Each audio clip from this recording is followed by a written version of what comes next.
One of the leaders in our continent, in Africa, made a pledge in one of the international conferences, happened in the USA about a year ago. He said this: Africa will not be summoned like a small boy by any small country anymore. We have an organization called African Union, and African Unions will be the organizations to represent the whole entire 54 African countries. Africa is a continent, as you all know. It has like 54 countries, and it's divided into East, West, South, and Central.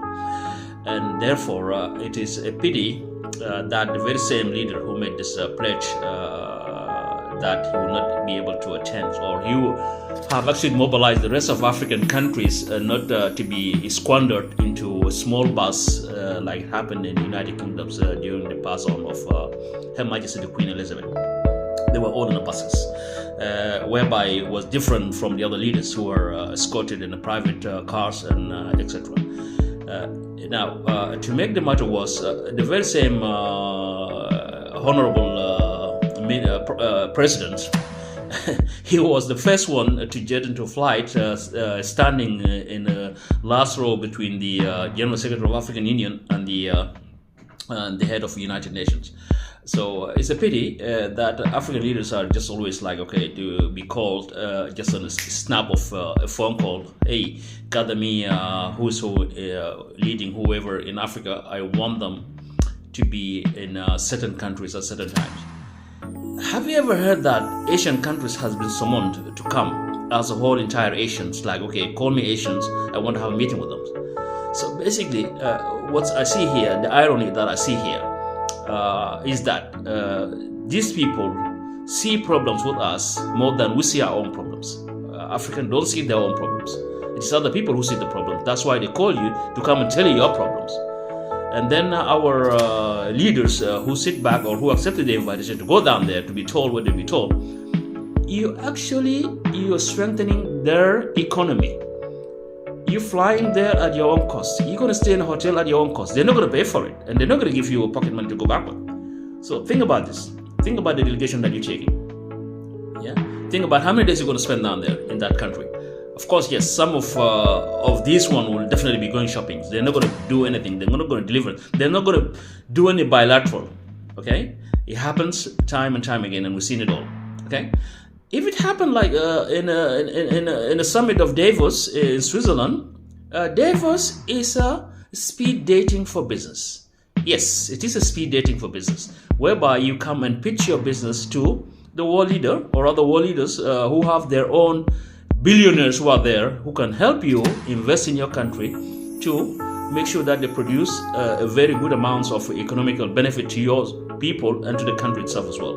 But no, our people don't go to Davos. A few mindful who goes to Davos. And Davos is either by invitation or you pay for your ticket to go down there. It depends on what are you going there. It's just like any other conference or exhibition around the world, whereby you're going to go down there and basically get the benefit that you want and leave what you don't want. That's what Davos is all about. And therefore, attendings of Davos for leaders in the continents is absolutely very, very low. And I find it to be very pitiful why you have to attend something whereby somebody's going to tell you about your problems and going to recommend what he or she need to do for your country. And therefore, you have to sign a dotted line to say, okay, I agree to do that. This is absolutely driving us back into some kind of I don't know which years. It's just like God will tell. But in all, it's just absolutely it's a pity for the country and it's a pity for the leaders to accept these kind of things. So you got so many summits between certain countries in Africa, US Africa Summit, Russia Africa Summit, Turkish Africa Summit, France Africa Summit, UK Africa Summits, and you name it, all African Summit. Okay? So today we're talking, it's Rome African Summit or Italy African Summit, whereby all leaders, everybody getting on. So basically, what we're going to do, we're going to be talking about our problem. Okay? We have our own problems. Yes, we have, but we know how to fix it. But we don't want to fix it. We want somebody else to fix it for us. And therefore, it is a pity for the continent. It is a pity for somebody who's sitting down there to call yourself a leader, whereby you're not fixing the problems. Because when you're a leader, you expect to be fixing certain problems. Okay, in the leaderships, in the forms of whatever it is. If you're talking about people who have followers, Bob Marley didn't invent the Rastafarian. Bob Marley came to lead. Okay, Che Guevara didn't invented the communists. He just came there and showed up to lead, and everybody raised their hands up. Yes, I'll follow you. I'll follow you. I'll follow you.